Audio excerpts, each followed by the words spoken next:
अच्छा, इसको यहाँ लगा दिया। हाँ, देखिए आपने, मैं पाठ्यक्रम के बारे में आपको बता दूं कि जो आरपीएससी का पाठ्यक्रम आपने देख लिया होगा। देखने के बाद में आपने क्या महसूस किया है कि पेपर जो है लेंदी है काफी, ये तो महसूस किया ही होगा आपने। जो प्री का जो पेपर है उस पेपर के बनिस्बत ये काफी लेंदी पेपर है। उस लेंदी पेपर होने के नाते हमें क्या करना चाहिए कि 2 महीने में हमारी तैयारी हो जाए।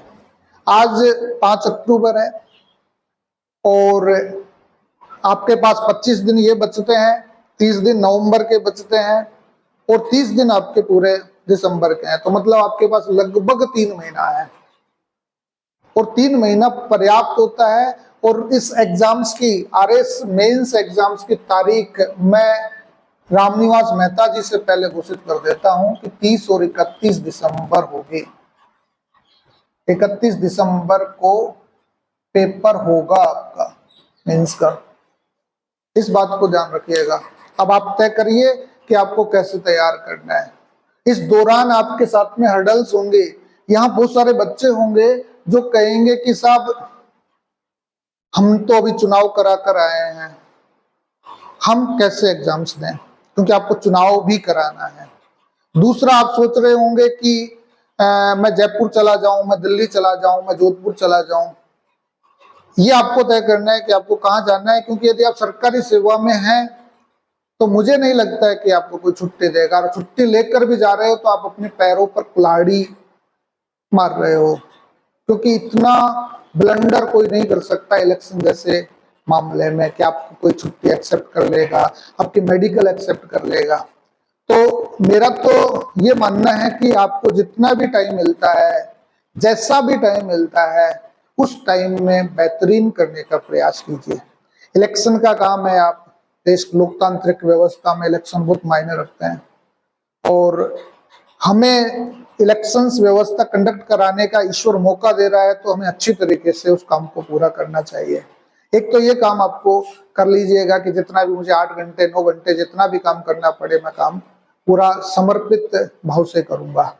दूसरा, आपको ये करना है कि 8 घंटे के बाद में, 9 घंटे के बाद में कोई भी ऐसा नहीं है कि आप डिस्ट्रिक्ट इलेक्टोरल ऑफिसर के पास में जाओगे और आप कहते हो कि साहब मैं आरएस का एग्जाम्स दे रहा हूं तो थोड़ा सा मुझे आप रिलैक्स कर दें। तो डेफिनेटली आपको रिलैक्स करेंगे, लेकिन आपको अपना काम तो करना ही पड़ेगा जो दिया गया है। तो सब करेंगे। आप हमारे पास भी आते हो, मैं किसी सेल का प्रभारी हूं और आप कहते हो कि साहब मेरा मेंस का एग्जाम है तो मुझे थोड़ा सा रिलैक्स कर दीजिए, तो हम आपको रिलैक्स करेंगे, क्योंकि हमें पता है कि आप कितना बड़ा एग्जाम्स दे रहे हो राज्य का। इसलिए उस चीजों में मत जाइएगा। तो मैं बात कर रहा हूं 30-31 दिसंबर के आधार पर कि हमारी रणनीति इस मेंस एग्जाम्स की क्या होनी चाहिए। तो आपने पेपर देख लिया होगा कि सबसे पहला जो सिलेबस यदि आप लेकर आए हो तो उसमें क्लियर लिख रखा है कि जो लिखित परीक्षा होगी वो वर्णनात्मक ओब्लिक विश्लेषणात्मक होगी। मतलब इसकी प्रकृति क्या होगी, वर्णनात्मक और विश्लेषणात्मक। प्रकृति की बात करें हम कि वर्णनात्मक ओब्लिक विश्लेषणात्मक, तो सबसे पहले हमें जानना है कि वर्णनात्मक और विश्लेषणात्मक होता क्या है। यदि हम इसको जान जाते हैं और कामकाज करते हैं तो आप बेटर तरीके से कामकाज कर सकते हैं। इसमें दूसरा दे रखा है कि जो ये प्रश्न होंगे वो संक्षिप्त, मध्यम और दीर्घ उत्तर वाले होंगे। दूसरी इसमें दे रखा है कि जो प्रश्न के प्रकार होंगे, प्रश्नों के प्रकार होंगे, संक्षिप्त मतलब ब्रीफ में आपको देना है, मिडल साइज में आपको देना है और लॉन्ग साइज में आपको उत्तर देना है। तो 3 प्रकार की प्रश्न होंगे जिसमें आपको उत्तर देना होगा। इसमें तीसरी बात ये कर रखी है कि जो हिंदी और अंग्रेजी लैंग्वेज का जो पेपर है वो आपका पेपर किसमें होगा, लैंग्वेज भाषा का पेपर सीनियर सेकेंडरी स्तर का होगा। सीनियर सेकेंडरी स्तर का भाषा का पेपर होगा जिसमें हिंदी और इंग्लिश आपके आते हैं। अब आपको ये देखना है कि भाषागत जो प्रश्न आते हैं वो भाषागत प्रश्न में सीनियर सेकेंडरी लेवल क्या होता है। आपका जो ग्रामर का पोर्शन है या राइटिंग स्किल का पोर्शन है वो कैसा होता है। जब आप आगे चौथे पेपर में यहाँ देखेंगे तो उसमें क्लियर लिख रखा है कि लैंग्वेज का ये पेपर हम क्यों ले रहे हैं। सबसे बड़ी बात यह है कि आपका हम एनालिटिकल एंड लॉजिकल रीजनिंग के माध्यम से परीक्षण कर चुके हैं, स्क्रीनिंग कर चुके हैं कि आप इन हो, तो आपकी एनालिटिकल एंड लॉजिकल रीजनिंग बहुत अच्छी है, आपकी मैथमेटिकल जो कैपेसिटी है वो बहुत अच्छी है, आपका एप्टीट्यूड सिविल सर्विसेज में जाने लायक है। तो आप इन हैं तो हम उसमें छेड़छाड़ नहीं करेंगे, हम कोई गणित और रीजनिंग के सवाल अब आपसे नहीं पूछेंगे। अब हमें यह जानना है कि आपकी भाषागत दक्षता, आपका लैंग्वेज स्किल है कि नहीं है, ये जानना चाहते हैं। तो इसीलिए तो लोग कहते हैं कि जो चौथा पेपर होता है आपका, ये चौथा पेपर बहुत मायने रखता है सिलेक्शन कराने में। और यदि आप टॉप भी करना चाहते हो तो चौथे पेपर से ही आप टॉप कर सकते हो। तो इसमें क्लियर लिख रखा है कि जो पहली यूनिट है आपकी सामान्य हिंदी की, उसमें ये लिख रखा है 120 अंक का ये यूनिट होगी। इस 120 अंक में इसका उद्देश्य अभ्यर्थी की भाषा विषयक क्षमता और उसके विचारों को सही, स्पष्ट और प्रभावपूर्ण अभिव्यक्ति की परख करना। तो आप ये देखिए कि हिंदी की जो उद्देश्य है, हिंदी के दो उद्देश्य बताए गए हैं। पहला तो ये बताया गया है कि आपका भाषा विषयक क्षमता, तो भाषा विषयक क्षमता की पहचान किससे होती है? क्षमता किससे होगी? आपके पास में यदि ग्रामर आपकी बहुत अच्छी है तो आपकी पता लग जाएगा कि आपकी लैंग्वेज कैसी है। तो हम इसमें ग्रामर की बात करेंगे। तो ये ग्रामर का पोर्शन है। इस ग्रामर में दो प्रकार की बातें हैं, आपने देखा होगा। इसमें जो 50 नंबर का पोर्शन है वो तो है आपका ग्रामर का, और 50 नंबर में भी दो बातें हैं। एक तो इसको तो व्याकरण कहेंगे। व्याकरण में 4 बातें हैं आपकी, संधि, समास, उपसर्ग और प्रत्यय है ना। और दूसरा कहेंगे वोकैबुलरी। वोकैबुलरी को क्या बोलेंगे हम हिंदी में? शब्दावली। मतलब शब्द क्षमता आपकी कितनी अच्छी है, शब्द क्षमता, शब्द क्षमता, शब्दावली। ये दो प्रकार का परीक्षण है जिसमें विलोम, पर्याय, एक शब्द है ना, मुहावरे और लोकोक्ति है। ये दो बातों का हम परीक्षण इसमें कर रहे हैं। और जब आपके ऐसा कहते हैं कि भाषा का जो विकास है, आपने राजस्थानी बोली पढ़ा होगा, भाषा नहीं पढ़ा। उसकी वजह यह है कि राजस्थानी बोली यूं है कि राजस्थानी के पास में अभी पर्याप्त मात्रा में शब्द भंडार नहीं है। तो शब्द भंडार हिंदी के पास में है, तो शब्द भंडार का परीक्षण करेगा कि आप कितनी वर्ड पावर आपके कितने हैं। दूसरा यह है कि जो ग्रामर के रूल्स हैं, जब तक कोई बोली भाषा नहीं बन सकते जब तक उसमें व्याकरणिक नहीं हो, उसके नियम नहीं बने। तो ग्रामर क्या करती है? आपको नियम बताती है, और नियम इसमें संधि, समास, उपसर्ग और प्रत्यय के आधार पर तैयार किए जाते हैं। तो ये दो बातें आपने यहाँ सीख ली होगी भाषा विषयक में। और दूसरा आपका अभिव्यक्ति का परीक्षण है, अभिव्यक्ति परीक्षण। जब आपकी भाषा क्षमता, आपकी लैंग्वेज पावर बहुत अच्छी है तो आप एक्सप्रेस किस प्रकार से करते हैं, ये बहुत मायने रखता है। और यही बच्चों की कमी है आज की तारीख में। जो बच्चे हैं अधिकांशतः प्रीलिम्स जिनका हो चुका है, लेकिन वो लिख नहीं पाते। व्याकरण और शब्द भंडार तो वो कर लेंगे, लास्ट ईयर के पेपर्स आप निकाल कर देखेंगे, आप यूं कहें कि कुछ किताबें हैं राजस्थान बोर्ड की किताबें हैं, उनको देख लेंगे तो आप कर लेंगे। लेकिन एक्सप्रेस पावर की जब बात आती है तो एक्सप्रेस नहीं कर पाते। और एक्सप्रेस भी इसमें क्लियर लिख रखा है। आप सिलेबस को यदि आप समझेंगे तो आप बहुत अच्छी तरीके से उत्तर देंगे। इसमें है सही, स्पष्ट और प्रभावपूर्ण अभिव्यक्ति। सही, स्पष्ट व प्रभावी अभिव्यक्ति, इफेक्टिव अभिव्यक्ति का परीक्षण होगा। तो कुल मिलाकर मैं एक बात कहना चाहूंगा, मेरे संदर्भ में ही जब मैं 2010 का जो एग्जाम्स था उसमें मैं सिलेक्ट हुआ। बाद में मैंने आरटीआई के माध्यम से अपनी कॉपी मंगवाई। उस कॉपी से पता चला कि हम कौन कौन सी माइनर मिस्टेक्स करते हैं जिनकी वजह से हमें नुकसान उठाना पड़ता है।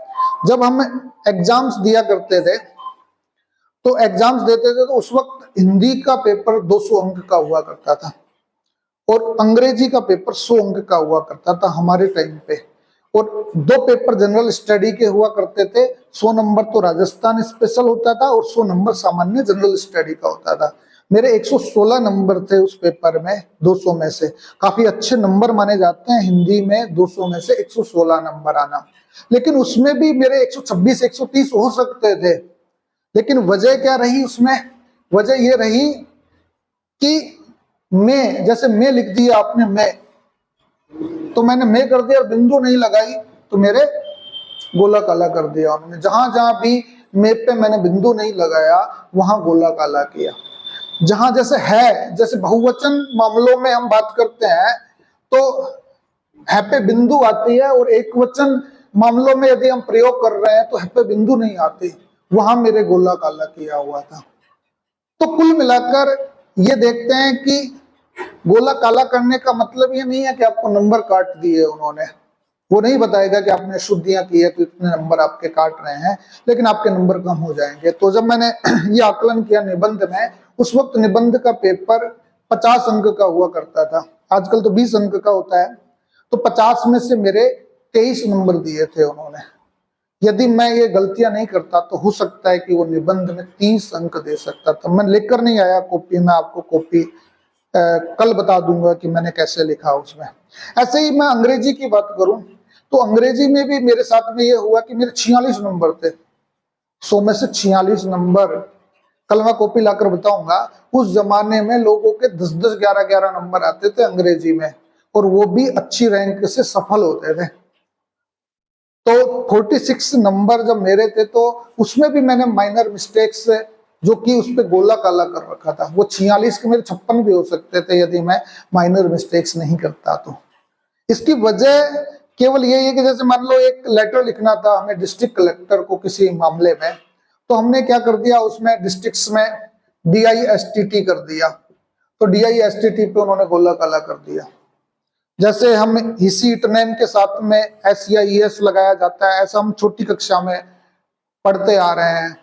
लेकिन हमने क्या किया कि जो कोई नेम था उस नेम के साथ में केवल सिंपल वर्ब डाल दे और उसमें SEIS नहीं लगाया तो उसको गोला काला कर दिया गया। ऐसी माइनर मिस्टेक्स थी जो हम जनरली एक्सप्रेस करते हैं तो करते हैं, और मैं तो हिंदी माध्यम का ठहरा तो गलतियां होना स्वाभाविक थी।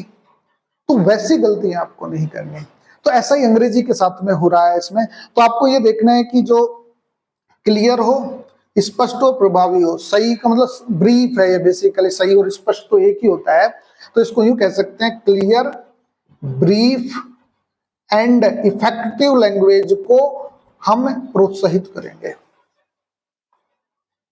तो आप ये इफेक्टिव लैंग्वेज एक दिन में नहीं आती, इसके लिए आपको निरंतर प्रयासों की जरूरत है। मैंने चौथा पेपर सबसे पहले इसलिए लिया है कि हमें चौथे पेपर में नियमितता बनाए रखनी है आज के दिन से ही, और जब तक आपका एग्जाम्स नहीं हो जाए तब तक, और ये जीवन भर तक बनाए रखनी है। ऐसा कहते हैं कि जिसकी लैंग्वेज पावर बहुत अच्छी होती है ना, वो इससे देश नहीं पूरे विश्व में राज करता है।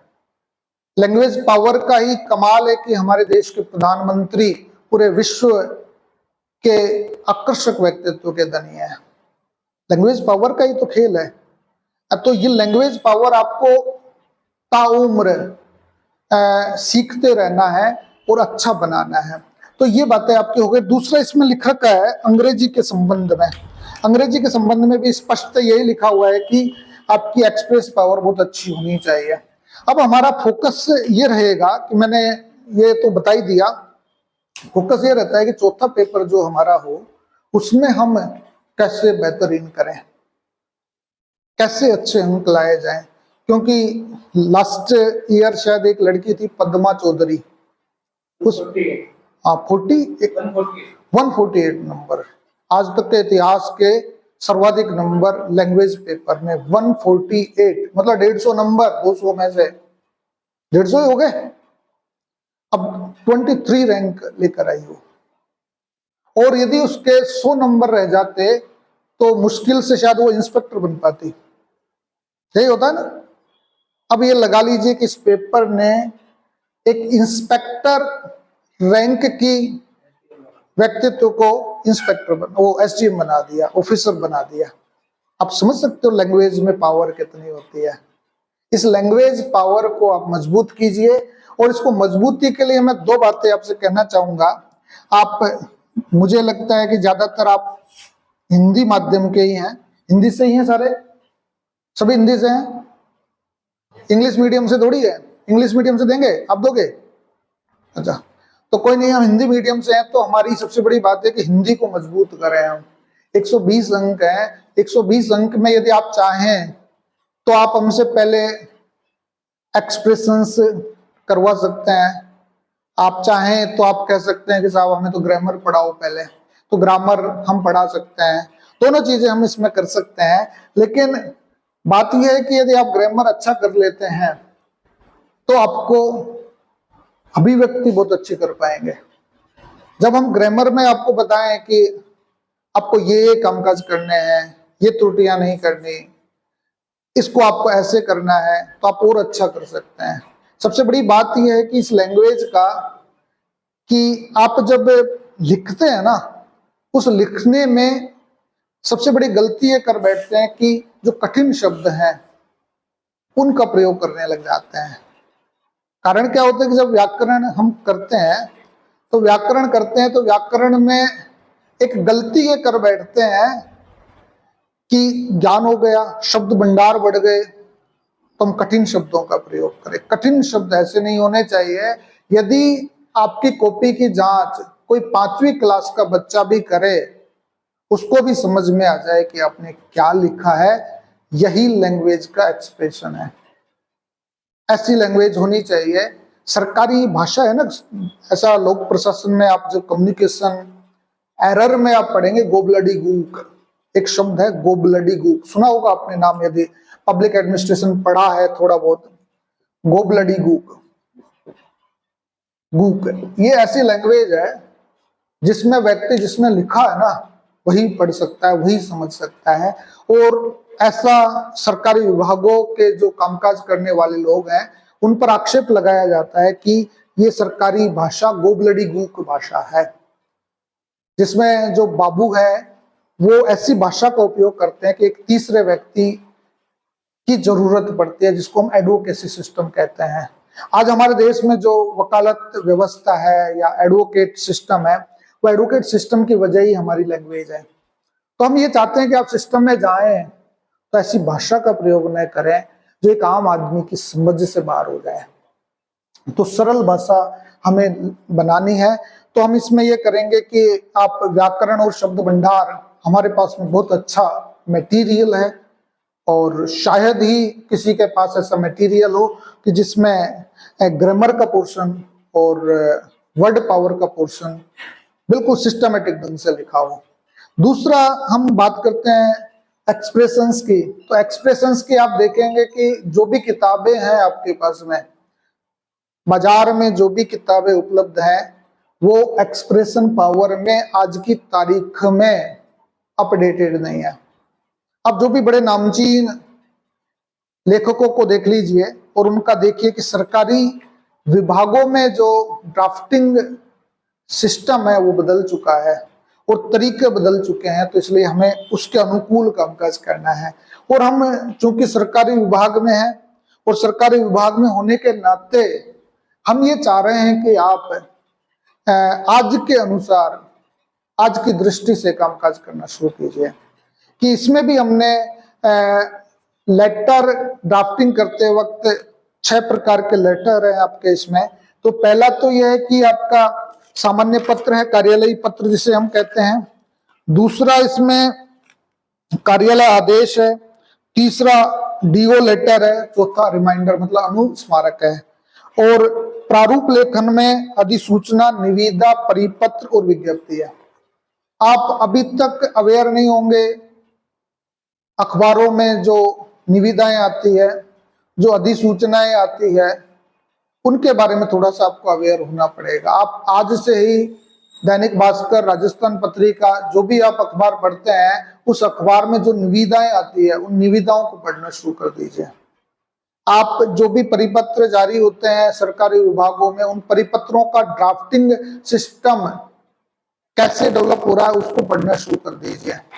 तीसरा, आप यदि गजट नोटिफिकेशंस में राजपत्र, राजस्थान के राजपत्र में किस प्रकार से नोटिफिकेशंस जारी हो रहे हैं उनको देखना शुरू कर दीजिए। यदि आप इतनी भी अवेयर कर लेते हैं तो आपको इसमें बहुत अच्छे नंबर आ सकते हैं। हम आपको इसमें बताएंगे कि आप किस प्रकार से इसको बेहतर कर सकते हैं। आपका सबसे बड़ा बात यह कि ड्राफ्टिंग तो सभी जानते हैं कि साहब परिपत्र में ये चीजें होनी चाहिए, कार्यालय आदेश में ये चीजें होनी चाहिए, लेकिन जो पूछा गया है उसको आपको किस प्रकार से प्रेजेंट करना है ये भी आपको आना चाहिए।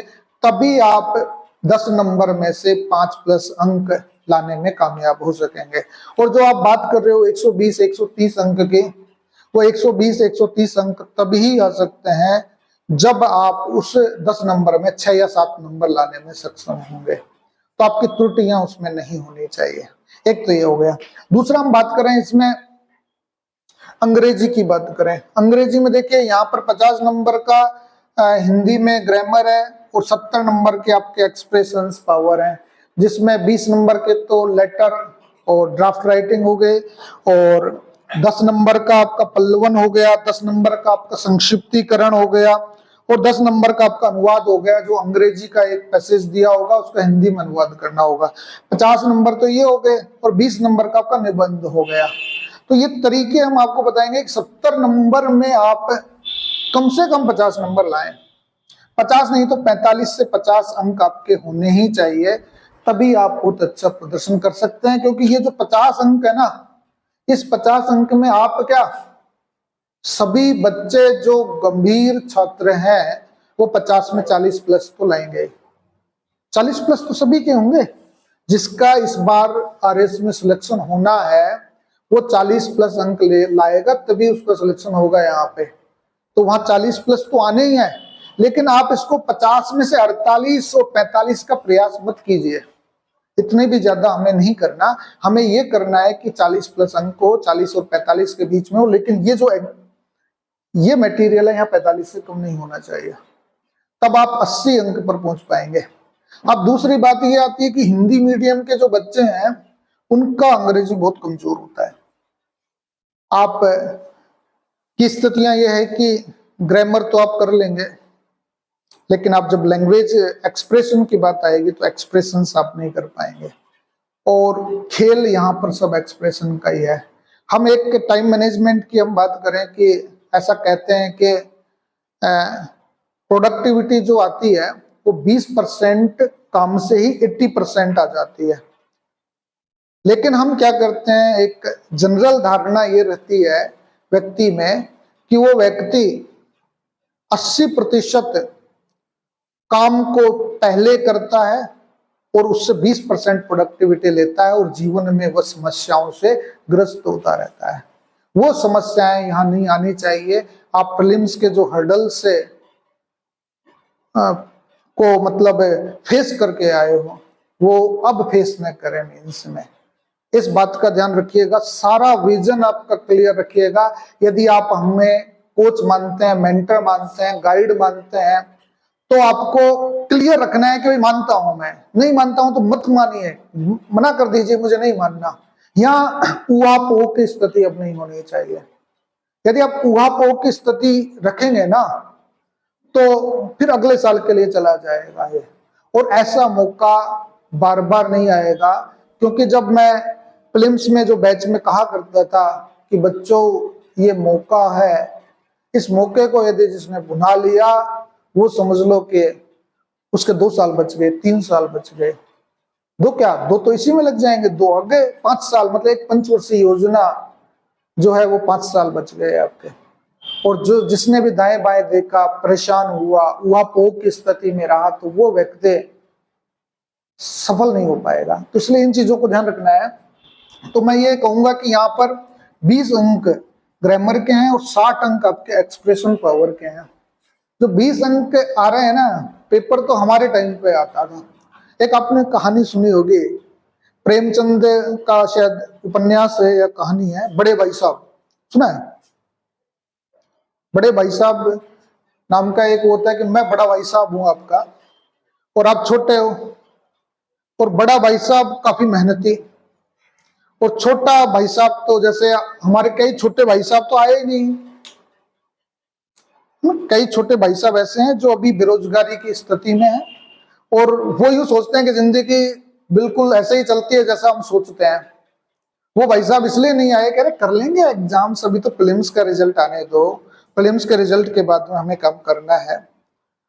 तो मैं ये बड़े भाई साहब की कहानी बताऊं कि एक बड़ा भाई साहब था, वो बड़ी मेहनत करता था, मेरा भाई भी ऐसा ही था, बहुत मेहनत करता। मेहनत करने के बाद में 10वीं का एग्जाम्स उसने दिया, और एग्जाम्स देने के बाद में वो जब एग्जाम्स देता है वो फेल हो जाता है, फिर मेहनत करता है, फिर फेल हो जाता है। उस वक्त मैं 6ठी क्लास में पढ़ रहा था, तो वो 7वीं क्लास में आता है, 8वीं में आता है। ऐसे ऐसे भाई, बड़ा भाई मेहनत करने के बावजूद भी फेल हो जाता है, तो अंततः दोनों भाई 10वीं क्लास में आ जाते हैं। फिर वो कहता है कि तू बराबर आ गया तो मेरा जितना अनुभव तुम नहीं रखते होंगे, और बराबर आने का मतलब ये नहीं है कि तुम बहुत बड़े आदमी बन गए हो, इसलिए कोई जरूरी नहीं है। जब तुम 10वीं पास करोगे ना तो पता लग जाएगा कि 10वीं पास कैसे होती है। देखना, मैं पिछले 5 साल से मेहनत कर रहा हूं कि मेरा नहीं हो रहा, तुम कैसे कर लोगे 1 साल में। स्थितियां रही, बड़े भाई साहब मेहनत कर रहे थे, हम वही क्रिकेट खेलते रहे, और स्थितियां ये रही कि वापस बड़े भाई साहब फेल हो गए और हम पास हो गए। तो ये बड़े भाई साहब की जो कहानी ये बताती है कि हमारे टाइम पे जो आरएस का पेपर होता था वो बड़ा टफ आता था। इंग्लिश का जो ग्रामर होती थी, उसके 30 नंबर के ग्रामर आते थे, बड़ी टफ आते थे, मतलब आपको पता ही नहीं लगने देते थे कि भाई कहाँ से आ, ईडियम्स फ्रेजेस कहाँ से आ गई। आप एक्सप्रेस कर पा रहे हो तो सही ढंग से एक्सप्रेस ही नहीं कर पाते थे।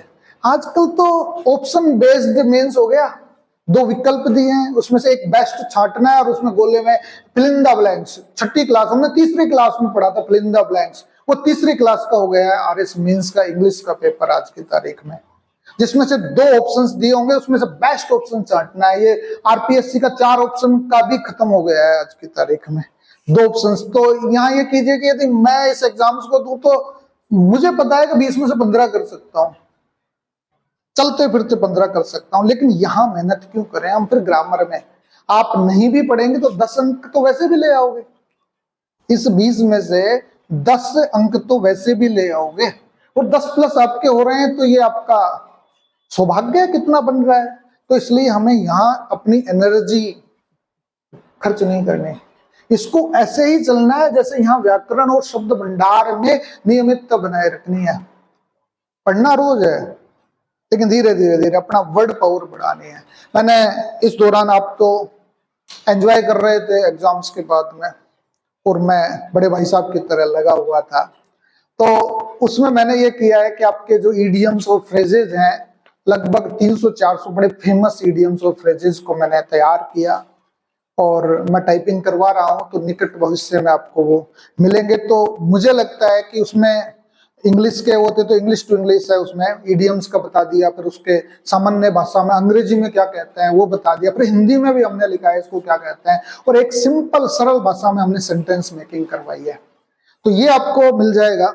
दूसरा, हमारे पास में एंटोनिम्स और सिनोनिम्स का जो मैटर है वो हमने 500 के करीब बनाए हैं, और वो 500 आपके बिल्कुल एक ही शब्द के 4-4, 5-5 सिनोनिम्स हैं, एंटोनिम्स हैं आपके। तो ये चीजें हमने कोशिश की है, और 1 वर्ड भी हमारे पास में 400-500 के करीब है। यदि ये वर्ड पावर आपकी अंग्रेजी में बढ़ जाती है और आप जनरली उसको यूज करने लग जाते हैं, तो मुझे ऐसा महसूस होता है कि जो 60 नंबर का ये पोर्शन है, इस 60 नंबर के पोर्शन में भी आप अच्छे नंबर ला सकते हैं। आप सब लोग जानते हैं कि टेंसेज क्या होते हैं, एक्टिव वॉइस, पैसिव वॉइस क्या होती है, रिपोर्टेड स्पीच क्या होती है, इसमें मुझे बताने की जरूरत नहीं है। प्रीपोजिशंस क्या होती है, कुछ भी बताने की जरूरत नहीं है, क्योंकि ये हम यूं समझिए कि इननेट पावर है हमारे उसमें, कि मतलब जन्मजात है कि हम शुरू से ही पढ़ते आ रहे हैं। तो यह जो 60 नंबर का मटेरियल है, उसमें एक तो comprehension of an unseen passage है, एक कॉम्प्रिहेंशन दिया होगा, इस कॉम्प्रिहेंशन 10 नंबर का होगा, इसमें 5वां प्रश्न अनिवार्य है। ये ध्यान रखिएगा कि 5वां प्रश्न बेसिकली वोकैबुलरी का होता है। उस वोकैबुलरी में जो शब्द दिया है पैसेज में, उस पैसेज का समानार्थक शब्द हमें या तो लिखना है या फिर ऐसा होगा कि एक शब्द दिया होगा, फिर कहेंगे कि इस पैसेज में से छांटिए कि इस शब्द का समानार्थक शब्द पैसेज में कौन सा बन रहा है। तो ये पांचवा प्रश्न आपको करना अनिवार्य है। यदि आप इसको करते हैं तो आपको बहुत बड़ा बेनिफिट मिलता है। 2 अंक का है तो पांचों प्रश्न कर लिया। 4 प्रश्न यदि आपने अनसीन पैसेज सही ढंग से कर लिया तो मुझे लगता है कि यदि आपको पैसेज समझ में आ गया, आपको बच्चों की तरह नहीं लिखना है कि यहाँ से कट करना है, यहाँ पेस्ट कर देना है। अपने शब्दों में उत्तर लिखने हैं। आपको यदि अनसीन पैसेज समझ में आया है तो फिर देखिए कि प्रश्न क्या पूछ रहा है, उसको अपने शब्दों में व्यक्त करना है। तो यहाँ 7 नंबर ला सकते हो आप इस पैसेज में। 7 नंबर बता रहा हूं मैं। दूसरा ये कह रहा है कि translation of 5 sentences from Hindi to English, ये 10 नंबर का है। और उसमें मैं ये कहता हूं कि आप 10 में से 10 ला सकते हो। उसमें 10 में से 10 अंक लाए जा सकते हैं। 10 में से 10 नहीं तो 8 नंबर तो आसानी से लाए जा सकते हैं। तो ये कहते हैं कि भाई अंग्रेजी टफ है, टफ नहीं है। यदि आप रणनीति के साथ में, टैक्टिक्स के साथ में तैयारी करते हैं तो ये टफ सब्जेक्ट नहीं है। दूसरा प्रेसीज राइटिंग। अब प्रेसीज राइटिंग में शॉर्ट करना है ना, ब्रीफ में करना है। ब्रीफ ऐसे नहीं करना है कि भाई यहां से तो ये तो हटा दो, ये जोड़ दो। ये भी काम आपको नहीं करना है, क्योंकि हमने यूपीएससी लिखा है। और यूपीएससी जब मैं लिखता था तो लैंग्वेज का पेपर होता है, पास करना जरूरी होता है उसको। तो हमारा सिस्टम ये चल रहा था पहले तो पूरा, वहां तो बहुत बड़ा पैसेज आता है, उस पैसेज को पूरा पढ़ना। पढ़ने के बाद में उसमें कॉलम्स बने होते हैं 1/3 के भी, उन कॉलम्स में आपको लिखना होता है यूपीएससी में। तो वहां हम लिखते थे तो हमारा एग्जैक्ट बैठता था। पहले रफ में बनाते, रफ में बनाने के बाद टाइम खूब मिलता था तो हम उसको लिखते। लिखने के बाद में एक आनंद आता है ना, वो आनंद एक अलग ही आता था कि अपने शब्दों में हम प्रेसिज करके आए हैं। वही काम आपको यहाँ करना है। किसी के जाल में नहीं आना है, किसी के उसमें नहीं आना है। अरे अंग्रेजी नहीं आता तो क्या, कोशिश तो कर सकते हैं कि आपको अपने शब्दों में प्रेसिज राइटिंग करने का कामकाज कीजिएगा। और ये तो 150 शब्दों में ही तो लिखना है। 150 शब्द मतलब एक पेज में नहीं लिखना सही ढंग से। तो जो भी पैसेज दें उसको सही ढंग से पढ़िए। और मैंने तो ये प्लान किया था पिछली बार जब मेंस का बैच हमने चलाया, तो एक बहुत अच्छा प्लान था, वो काफी सफल भी रहा हमारा, हिंदी और अंग्रेजी में। जो दैनिक भास्कर में जो एडिटोरियल आता है, दैनिक भास्कर का राजस्थान पत्रिका छोटा सा आता है। हम कहते हैं कि हमारे जो पेपर फेसबुक पर आप जाकर देखोगे तो उसमें लिखा होता है कि आज के दैनिक भास्कर के संपादकीय का संक्षिप्तीकरण कीजिए, ये लिखा। दूसरा हम लिख देते कि राजस्थान पत्रिका में जो संपादकीय आया है उस संपादकीय का शीर्षक चुनिए, उचित शीर्षक चुनिए। फिर हम कहते थे कि कभी यूं आया, जैसे सुदीप मेहता क्या नाम है, जो मेहता जी का लेख आता है पत्रिका भास्कर में, बहुत आता है। जैसे आज आया कि पितरों को तृप्ति तभी मिलेगी जब आप श्रद्धा पूर्वक कामकाज करेंगे, तो हम उसका दे दिया। हमने कहते हैं कि इसका अंग्रेजी बनाइए। जब आप ये इनोवेटिव आइडियाज के साथ कामकाज करेंगे ना, तो आपको अपने आप ही आपकी लैंग्वेज पावर सुधर जाएगी। तो हमने वो काम किया जो बच्चों की आनंद भी आया। और यदि हम ये ढर्रे पे चलते रहे, उसी ढर्रे पे कि बीके रस्तोगी की किताब लाए और उसी में से टीप के बता दिया जी आपको ऐसे करना, तो जीवन में ऐसे अच्छे अंक नहीं ला सकते आप। बीके रस्तोगी ला सकते, आप नहीं ला सकते। इस चीजों को भी ध्यान रखना है। तो यहाँ आप ला सकते हो, प्रेसिज राइटिंग्स में भी आराम से 6-7 नंबर आप ला सकते हो। तो ये पोर्शन है आपका 30 नंबर का। इस 30 नंबर में आप आसानी से 20+ अंक ला सकते हो, जिसके लिए कोई मेहनत करने की जरूरत नहीं है। आपको वहीं पे कुछ दिया होगा और उसमें से एक आपको छांटना है। अब दूसरा जो 30 नंबर का मैटर है, एक तो पैराग्राफ का है। पैराग्राफ आपको लिखना है। अब लिखे कैसे पैराग्राफ? पैराग्राफ लिखने के लिए तो ये कि आपने तीसरी क्लास में, छठी क्लास में दीपावली पर निबंध लिखा करते थे, आप होली पर निबंध लिखा करते थे, लिखते थे ना। आप कोशिश कीजिए कि हमें दीपावली पर निबंध लिखना है। शुरुआत छोटे से करनी है। हमें गाय पर निबंध लिखना है। दीपावली पे, गाय पे, होली पे, रक्षाबंधन पे आप निबंध लेकर कोई मेरे जैसे कोच, मेंटर या गाइड को बता दीजिए कि साहब इसमें कोई कमी तो नहीं है, तभी तो हम आगे बढ़ेंगे। तो आप शुरुआत करेंगे तो यहाँ आप 5 नंबर ला सकते हो। दूसरा एलोबरेशन का है मैटर। जैसे वहां पल्लवन है, यहाँ भी एक सूक्ति दी होगी, एक दिया होगा कि भाई कोई अंग्रेजी में कहावत दी होगी, उसको एक्सप्रेस करना है।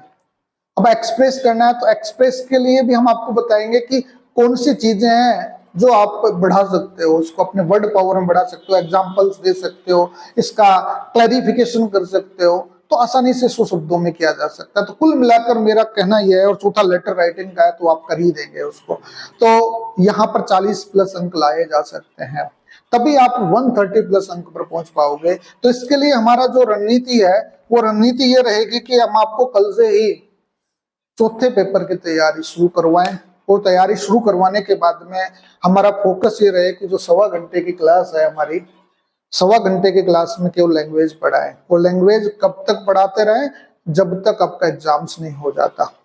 हम जो ग्रामर की बातें हैं, उस ग्रामर की जो बेसिक्स बातें हैं वो आपको उपलब्ध कराएं, फिर हम आपसे ही करवाएं। ये जो पेपर है, इस पेपर के लिए किसी एक्सपर्ट्स की जरूरत नहीं है, इस पेपर के लिए एक गाइड की जरूरत है आपको, इस बात को समझिएगा। कोई मटेरियल की जरूरत नहीं है कि सब हिंदी अंग्रेजी के लिए भी हम मटेरियल लेकर आए। आपको केवल एक अच्छे कोच, गाइड और मेंटर की जरूरत है, जो आपकी कॉपी कर सके, आपका मूल्यांकन कर सके। यदि आप ऐसा कराते हैं तो आप 120 प्लस अंक या 130 प्लस अंक इसमें ला सकते हैं, और यदि आप लेकर आ गए तो आपकी फतह निश्चित है, आप इस बार टॉप रैंक के साथ सफल हो सकते हैं। इस बात को ध्यान रखिएगा।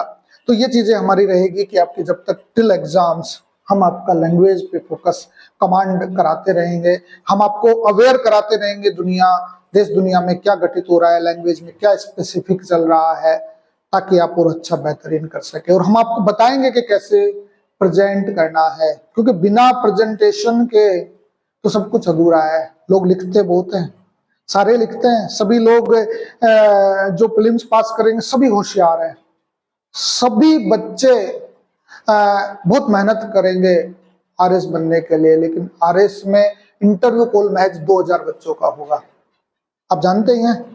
तो क्या वो 15,000 बच्चे या 20,000 बच्चे में 2000 ही लायक थे? क्या लायक तो सारे 20,000 थे, लेकिन अच्छे कौन थे? उनमें से अच्छे 2000 थे। उन 2000 में आना है हमें तो पहले, फिर 2000 के बाद में हमारी जो कम्युनिकेशन स्किल्स को बेहतर बनाना है, हमारी जो एनालिटिकल और लॉजिकल अप्रोचेज हैं हमारी, उनको बेहतर बनाना है, ताकि इंटरव्यू में भी हम 70 प्लस अंक लाएं, और तब लाएंगे तभी हम टॉप रैंक के साथ सफल होंगे। क्योंकि कोई पता थोड़ी है आपके मीन्स में कितने नंबर आए, पास होने वालों के नंबर नहीं बताए जाते, इसलिए आपको पता नहीं है कि आप कट ऑफ के आसपास है, कट ऑफ से 100 नंबर ज्यादा है।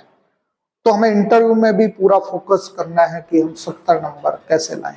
तो इन चीजों को आज से ही आप तैयार कीजिए, लैंग्वेज के साथ तैयार कीजिए। आपकी हिंदी और अंग्रेजी में आप कमांड बनाइए, जब एक कमांड बनाएंगे तो आप बहुत अच्छा कर सकते हैं। अब हम बात करते हैं फर्स्ट, सेकंड और थर्ड पेपर के। साथियों, जो फर्स्ट, सेकंड और थर्ड पेपर है ना, इस थर्ड पेपर में, फर्स्ट पेपर में, सेकंड पेपर में भी हमें रणनीति के साथ काम करना होगा, क्योंकि एग्जाम्स की तारीख 15 तारीख को जब रिजल्ट आएगा, उसी दिन तय हो जाएगा कि एग्जाम्स आपका 30-31 दिसंबर को होगा। 2.5 महीने मिल गए आपको, और क्या चाहिए? 75 दिन अभी आ गए। हाँ, 15 तारीख लास्ट, 15 तारीख है, इससे पहले कभी भी रिजल्ट आ सकता है, और आपको पूरे 2.5 महीने मिलेंगे, 75 दिन मिलेंगे तैयारी करने के लिए। उन 75 दिनों में आप की स्थितियां ये बनती है कि हमारे राज्य की हो चाहे देश की किसी भी संस्थान हो, वो आपको जाते ही कोचिंगों में history, polity, economy, geography, science पढ़ाना शुरू करते हैं कि मेंस करा रहे हैं जी, हिस्ट्री, पॉलिटी, इकोनॉमी पढ़िए, और जब हम करा देंगे आपको पब्लिक एडमिनिस्ट्रेशन पढ़ा देंगे, आपको सोसाइटी पढ़ा देंगे, आपको योगा पढ़ा देंगे। बाकी स्थितियां होती, कुछ नहीं पढ़ाया जाता। स्थितियां ये बनती है कि जब एग्जाम्स डेट जो जो नजदीक आती जाती है, आपको नोट्स थमा दिए जाते हैं कि ये पढ़ लीजिए, बस रट लीजिए इसको, यहाँ से बाहर कुछ नहीं जाएगा। अरे भाई, रटना ही होता तो वो आपके नोट्स ही ले लेता, आपके पास क्यों आया? तो ऐसे जाल में मत उलझिए। इस चीज का हमें ध्यान रखना है कि ऐसे जाल में हमें नहीं उलझना है कि कोई हमें कल बेवकूफ बनाए और हमारा जीवन बर्बाद करके चला जाए। तो ये चीजें आपके साथ नहीं होनी चाहिए। यदि कोई history, polity, economy, geography, science अभी पढ़ा रहा है कोई कोचिंग इंस्टीट्यूट्स वाला, तो आपके सपनों के साथ खिलवाड़ कर रहा है, क्योंकि ये चीज तो हम प्रीलिम्स में ही पढ़ चुके हैं। और प्रीलिम्स में 99% प्रीलिम्स का सिलेबस ही मेंस में है। आपको क्या पढ़ना है? हिस्ट्री में वर्ल्ड हिस्ट्री एक्स्ट्रा पढ़नी है, पॉलिटी में आपको वर्ल्ड पॉलिटिक्स और इंटरनेशनल रिलेशंस एक्स्ट्रा पढ़ना है, इकोनॉमी में आपको वर्ल्ड इकोनॉमी एक्स्ट्रा पढ़नी है। आपको पढ़ना क्या है? ज्योग्राफी और साइंस तो वहां भी पूरी थी, यहां भी पूरी है, तो आपने वहां अच्छा पढ़ा है तो केवल उसको, जो भी शॉर्ट नोट्स आपके पास उपलब्ध है उसको आप रिवाइज करते रहिएगा। जैसे हम हिंदी और इंग्लिश में रोज अपनी लैंग्वेज स्किल्स बढ़ा रहे हैं, उसी प्रकार से आपको history, polity, economy, geography, science regular पढ़ते रहना है, तो वो तो आपका तैयार कर देगा। दूसरा, आपको फोकस किस पे करना है? जैसे हम फर्स्ट पेपर की बात करें साथियों, कि यहाँ पे संक्षिप्त, पहले पेपर प्रश्नों के प्रकार की बात करें कि ये संक्षिप्त का मतलब था ब्रीफ में, और ब्रीफ का मतलब आ रहा है, इसमें कहा गया है 15 शब्द, कि आपको 15 शब्दों में उत्तर कैसे देना है, 15 शब्द में। दूसरा, हम बात करें कि मध्यम स्तर के जो प्रश्न है उसका मतलब यहाँ बताया गया है 50 शब्द, लघुतरात्मक प्रश्न कह सकते हैं इसको। जैसे आप छठी क्लास में पढ़ते होंगे तो उसमें 15 शब्द का मतलब होता है अति लघुतरात्मक, और ये हो गया लघुतरात्मक। और जो तीसरा आपका दीर्घ उत्तर का मतलब है 100 शब्द है, यहाँ पर 100 शब्द का मतलब है निबंधात्मक प्रश्न। अब ये 3 प्रकार की प्रकृति है प्रश्नों की। अब प्रश्नों की प्रकृति है तो 15 शब्द का मतलब मैं जनरली समझता हूं 1 या 2 वाक्य। मैं ये समझता हूं 1 या 2 वाक्य में आपको उत्तर देना है। 1 या 2 वाक्य का मतलब क्या हुआ? अब लोग इसमें कहते हैं कि साहब आप तो तथ्य लिखकर आ जाइए। जैसे आपसे कहा कि षड दर्शन में से किन्हीं 4 दर्शनों का नाम लिखिए, तथ्यात्मक प्रश्न है, नॉलेज बेस्ड प्रश्न है। अब षड दर्शन में 4 आपको लिखने हैं, तो कई लोग क्या आते हैं कि साहब न्याय दर्शन, वैशेषिक दर्शन, योग दर्शन और सांख्य दर्शन, हो गए आपके 4 और हमें नंबर दे देगा। ऐसे नहीं लिखना, आपको 1 या 2 वाक्य में इसको एक्सप्लेन करता है, और कोई भी व्यक्ति कैसा भी कहे उसकी बातों में मत आइए, झांसे में मत आइए। यदि कोई कल टॉपर बन गया है या बन गई है, मैं किसी पर आक्षेप नहीं लगा रहा, तो कोई जरूरी नहीं है कि आप भी उसी के पद चिन्हों पर चलकर टॉपर बन जाएं इस साल। वो एक मौका था, या हो सकता है कि कोई सिली मिस्टेक्स हो गई एग्जामिनर से, जो वो नहीं समझ पाया कि इसने तो एक्सप्रेशन किया ही नहीं, तो मैं इसके नंबर क्यों दूं? क्योंकि क्लियर लिखा हुआ है कि ये वर्णनात्मक और विश्लेषणात्मक होगा। जब वर्णनात्मक और विश्लेषणात्मक है तो ये पॉइंट्स क्यों, ये बुलेट्स क्यों? ये चीजें आपके नहीं होनी चाहिए। हाँ, यदि आप उसको बनाना चाहते हो तो आप लिख लीजिए ना उसमें कि षड दर्शन में, भारतीय षड दर्शन में न्याय, वैशेषिक, सांख्य और योग दर्शन शामिल हैं, और उसको अंडरलाइन कर दीजिए। 4 आपने बता दिया ना, 4 तथ्य है तो 4 तथ्य बता दिया, चारों पे टिक करेगा, आपका आधा आधा आधा आधा करके वो 2 नंबर दे देगा। ये तो है बेहतरीन तरीका। और यदि आप लिखते हो नंबर 1, नंबर 2, नंबर 3, नंबर 4, ये हुआ कांस्टेबल वाला तरीका, पटवारी वाला तरीका, जो किसी जमाने में आपको पता हो ग्राम सेवक का एग्जाम्स और पटवारी का एग्जाम्स डेस्क्रिप्टिव हुआ करता था 1987 में, 88 में। उस वक्त ऐसे ही लिखा जाता था, और एसएससी भी उस वक्त डेस्क्रिप्टिव हुआ करते थे, तब भी ऐसे लिखा जाता था, वहां पास हो सकते हैं, क्योंकि एसएससी से मैक्सिमम इंस्पेक्टर बनता है, और इंस्पेक्टर का काम आप जानते हो क्या होता है? फील्ड में नौकरी करना होता है, उसका अफसरी करना नहीं होता। हम आपको अफसर बना रहे हैं, और अफसर बना रहे हैं तो आप चाहिए कि उसको बेहतरीन तरीके से करें। दूसरा, हमारा 50 शब्द में ये बताया गया है कि 5-7 वाक्य आपके 50 शब्द में होने चाहिए, 5-7 वाक्य होने चाहिए। और दूसरा, 100 शब्द का मतलब होता है कि आपका 12 से 15 वाक्य, तो नहीं कहेंगे एक प्रश्न में, मान लीजिए इसको, एक प्रश्न आपका 50 शब्द में, 100 शब्द में होना चाहिए। अब इसमें ये बात करनी है कि ये जो शब्द हैं, शब्द सीमाएं हैं, उन सीमाओं का पालन हम कैसे करें। तो ये चीजों को देखना है कि यदि 50 शब्द में प्रश्न आएंगे तो हमें ये जानना है। देखिए, हम प्रश्नों के प्रकारों की बात कर रहे हैं, तो संक्षिप्त जो प्रश्न होते हैं वो किस प्रकार से आएंगे। आप पढ़ाई खूब कर रहे हैं, पढ़ाई करने के बाद में यदि आपको यही पता नहीं होगा कि 15 शब्द में क्या आएगा, क्या आप सोचते हैं ऐसा 50 शब्द में क्या आएगा, 100 शब्दों में क्या आएगा।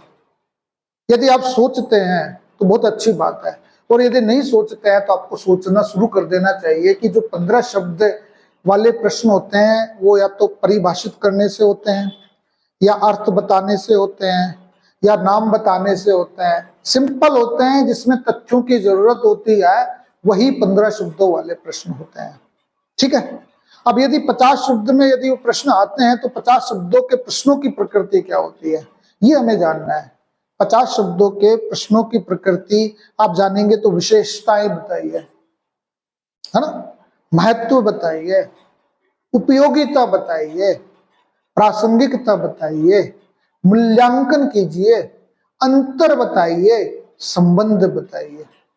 बोलो, आप समझ रहे हैं मेरी बातों को कि आप लास्ट ईयर के प्रश्नों को उठाकर देखेंगे तो यही बात है। तो हमें ये फोकस करना है कि उपयोगिता आ जाए तो उपयोगिता में क्या बताना है और महत्व में क्या बताना है।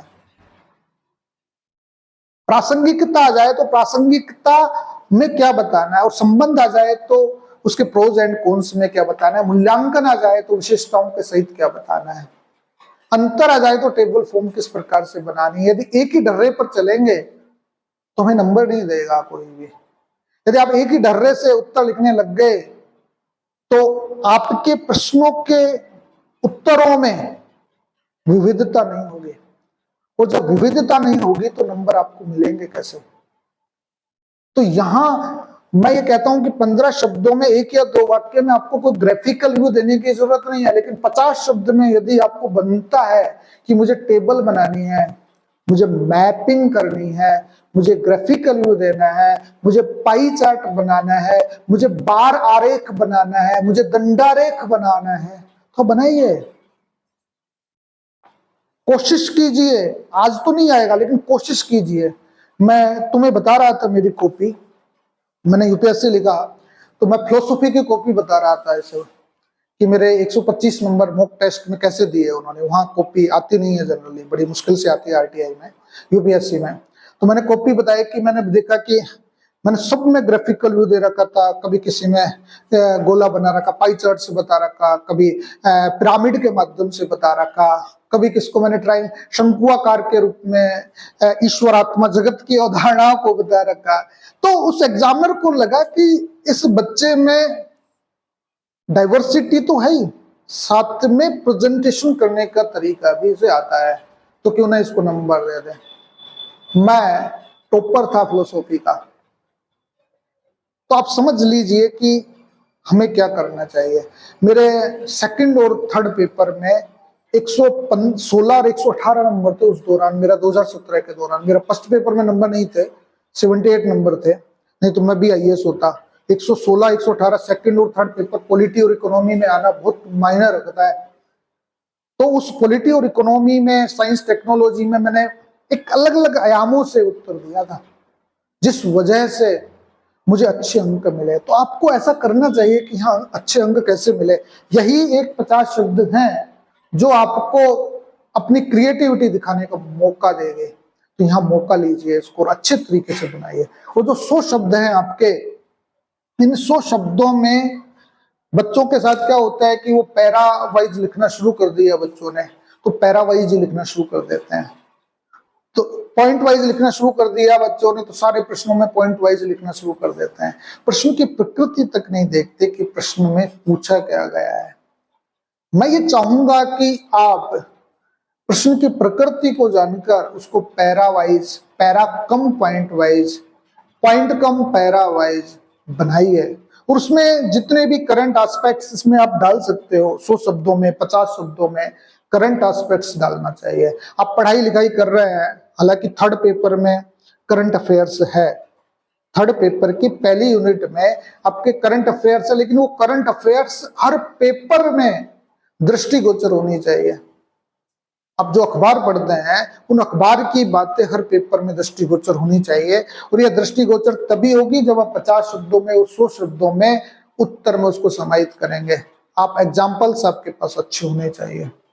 आपके पास में एक ग्राफिकल व्यू भी देना चाहते हो तो ग्राफिकल व्यू भी एक शानदार व्यू होना चाहिए, टेबल फॉर्म होना चाहिए, 100 शब्दों की डिमांड है। जब एग्जामिनर आपकी कॉपी देखे, क्योंकि जैसे मान लो मैं कॉपी जांच कर रहा हूं आपकी, तो कॉपी जांच कर रहा हूं तो सबसे पहले मैं क्या देखता हूं, इस कॉपी को देखने के बाद मैं ये देखता हूं कि यार कॉपी कैसी है, राइटिंग देखता हूं। प्रथम दृष्टया क्या नजर पड़ती है राइटिंग पे, दूसरे पर तो काटा फांसी तो नहीं है। एक बार हर आदमी पेपर को यूं झटकारता है, कहीं 1000 का 2000 का नोट मिल जाए, है ना, तो ऐसे झटकारता है वो, है ना। तो ऐसी चीजें आपके पास होनी चाहिए कि जब वो देखे तो लगे कि यार वास्तव में इस कॉपी को जांचने में आनंद आएगा, और आपकी राइटिंग बहुत अच्छी है, आपने कोई अशुद्धियां नहीं की है, आपने कोई काटा फांसी नहीं की है, तो वो कॉपी देखेगा और आपका इंट्रो बहुत अच्छा है और कंक्लूजन बहुत अच्छा है, तो आगे कॉपी में देखेगा ही नहीं कि आपने क्या लिखा है, आपको नंबर देगा। और नंबर देगा तो ये समझ लीजिएगा आप 120 प्लस अंक ला सकते हो। तो ये 120 प्लस अंक कैसे आए, हर पेपर में 120 प्लस अंक कैसे आए, ये रणनीति बनाकर चलनी पड़ेगी, तब जाकर हम 100 प्लस अंकों पर पहुंच पाएंगे। अब सब लोग आरएस बनने आए हैं, बोलो मेरी तरह थोड़ी है कि नहीं जी इंडस्ट्रीज भी मिल जाएगी तो खुश हो जाओगे। हाँ, पता है 2012 के बाद मैंने एग्जाम्स नहीं दिया आरएस का, क्योंकि मुझे खुशी मिल गई कि इंडस्ट्री सर्विस जैसी कोई सर्विसेज नहीं है राजस्थान में। क्योंकि मैं तो आईएएस की तैयारी कर रहा था, तो मैं तो चाहता था कि तो आईएएस मिले या आईपीएस मिले। जब मैंने वरीयता भरी थी वहां पे आईएएस में, तो 3 वरीयता भरी थी, आईएएस, आईपीएस और आईआरएस। अब बताइए कि वो आदमी आईएएस की अलाइड सर्विसेज जो सेंट्रल सर्विसेज पर भी ध्यान नहीं दे रहा, वो आदमी इतना खुश था इस इंडस्ट्री सर्विस से, तो आरएस मेरे लिए क्या मायने रखेगा, सोचिए। लेकिन आप सब लोग आरएस बनने आए हैं, कोई मेरी तरह थोड़ी है कि नहीं खुश हो गए, नहीं मजे आ गए जी, कोई नहीं है। इंडस्ट्री सर्विस अच्छी है, टूरिज्म सर्विस अच्छी है, देवस्थान विभाग में चले गए तो कोई नहीं है, जैसे आराम करेंगे, है ना। तो ऐसा सिस्टम तो है ही नहीं आपके पास में, आप तो केवल आरएस बनने आ रहे हो, और आरएस नहीं तो ठीक है जी आरपीएस तो बना ही देना, आरपीएस से नीचे हम बात नहीं करेंगे। बोलो कौन जाएगा कि साहब मुझे तो अकाउंट सर्विस मिल जाए, कौन चाहेगा कि साहब मुझे तो इंडस्ट्री सर्विस मिले, टूरिज्म मिले, कोई नहीं आया यहाँ। आरएस पहली वरीयता आरएस, नहीं तो आरपीएस, इसके अलावा कुछ नहीं। तो इसके लिए आपको ये करना पड़ेगा कि 100 प्लस अंक आपके पास होने चाहिए, मतलब 400 प्लस अंक आपके पास होंगे तभी आप आरएएस या आरपीएस बन सकते हैं। और 400 प्लस अंक तब आएंगे जब आप हर पेपर में 120 प्लस की स्ट्रेटेजी बनाएंगे। 120 प्लस की स्ट्रेटेजी होनी चाहिए। हमने हिंदी और अंग्रेजी में तो 120 प्लस की कर ली है, बस थोड़ी सी मेहनत करने की जरूरत है, यहाँ 120 प्लस अंक आ सकते हैं। और मैं आपको कोशिश करूंगा कि 120 ने 130 135 भी कोशिश करेंगे, 130 135 तक भी आए, क्योंकि यही तो एकदम से वो ले जाएगा। मान लो गलती से कहीं कोई पेपर हमारा ज्यादा चला जाए, 80 रह जाए, तो इसको एडजस्ट कर देगा या एवरेज बना देगा हमारी। हो जाता है कभी कभार 80 रह जाते हैं, तो वो चीजें हमारे पास नहीं होनी चाहिए, क्योंकि एवरेज तो सभी में बराबर तो आते नहीं है, किसी के भाई 100 110 105 103 ऐसे थोड़ी रहेंगे सभी के। तो एवरेज 100 प्लस का बने, तो ये चीजें आपको रखनी है। तो सबसे पहले हम बात कर रहे हैं कि 20% मटेरियल से 80% प्रोडक्टिविटी हम कैसे लेकर आए। एक आईएएस ऑफिसर है के पाठक, एक उदाहरण से आपको बताऊं कि के पाठक साहब एक बार प्रभारी अधिकारी थे 12 जिले में, तो वो हमारे मीटिंग्स ले रहे थे, तो वहां युवा चेहरे देखे तो बड़े खुश हुए। वो बड़े दार्शनिक प्रवृत्ति के व्यक्ति हैं और बड़े डायनामिक और इंटेलेक्चुअल आदमी हैं। तो उन्होंने देखा कि सब बच्चे या तो आईएएस कर रहे होंगे, आरएस कर रहे होंगे। 2012 की बात है, 2012-13 में, अब लगा लो 2012-13 में हम 25-26 साल के थे। तो लगता ही है कि यार, और ऐसे आदमी को देख के तो और भी आदमी आकृष्ट हो जाता है कि यार ये आदमी आया है तो कुछ करेगा। फिर उसने एक बात कही थी, उसी समय आरएस मेंस का एग्जाम चल रहा था, और वो बाद में शायद आरपीएससी के सेक्रेटरी भी रह चुके थे पहले। आरपीएससी के, हाँ हमारे टाइम पे 2010 में आरपीएससी के सेक्रेटरी थे वो।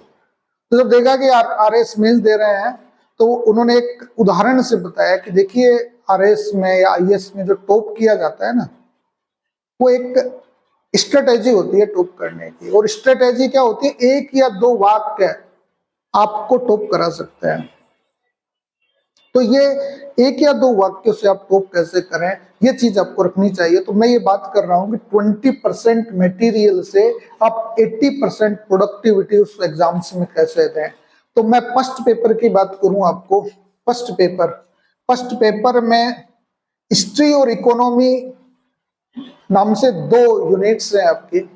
इस हिस्ट्री और इकोनॉमी की जो दो यूनिट्स हैं, उस दो यूनिट्स में आप लगातार रोज रिवाइज कर रहे हैं या वीकली रिवाइज कर रहे हैं तो 70 140 नंबर में आप 40 नंबर ला सकते हैं, यदि आपने पहले से शॉर्ट नोट्स बना रखे हैं तो। अन्यथा 20 नंबर भी नहीं आते।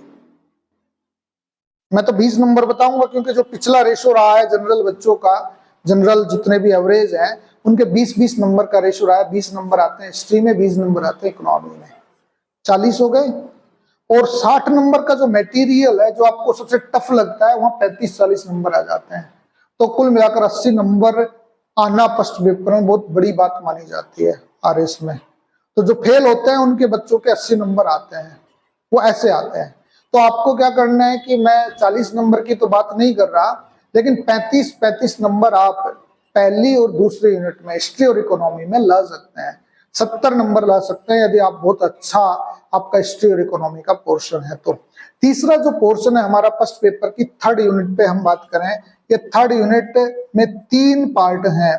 पहला पार्ट आपका सोसाइटी का है, दूसरा पार्ट आपका मैनेजमेंट का है और तीसरा पार्ट आपका ऑडिट, अकाउंटिंग एंड ऑडिट का है। अकाउंटिंग एंड ऑडिट का है। ये 3 पार्ट हैं और ये 3 पार्ट 20-20 अंक के हैं। अब 20 अंक के सोसाइटी के 20 अंक तो कोई भी कर लेगा, लेकिन मैनेजमेंट का 20 अंक बड़ा भारी पड़ता है। और 20 अंक ऑडिट एंड अकाउंटिंग का कोई भी कर लेगा क्योंकि टॉपिक तो कम है, लेकिन उत्तर आप तभी दे पाएंगे जब आपकी अकाउंटिंग एंड ऑडिटिंग में समझ पैदा होगी। आप पढ़ाई कर रहे हैं तो ये कीजिए कि मैं जब प्रशासन में जाऊंगा तो मुझे अकाउंटिंग और ऑडिटिंग से तो पाला पड़ेगा ही। वहां लेखों का प्रारूप क्या होता है, कैसे कैश बुक लिखी जाती है, स्टोर कीपिंग कैसे होती है, अब ऑडिटिंग कैसे होती है, ये बात को यदि आप अभी से अवेयर होकर पढ़ेंगे तो यहाँ आप नंबर ला सकते हैं। बजटिंग प्रोसेस कैसे लागू होता है सरकारी विभागों में, तो ये नंबर आपके 20 में से यहाँ आराम से आप 10 से 15 नंबर ला सकते हैं। दूसरी बात, आपका मैनेजमेंट का पोर्शन इतना बड़ा है, उसमें 7 यूनिट्स हैं और 7 यूनिट्स काफी लेंथी यूनिट्स हैं। और राजस्थान का पिछला मैंने वो देखा तो शायद ही किसी भी संस्थान के पास में, किसी भी पब्लिकेशन के पास में मटेरियल उपलब्ध नहीं है।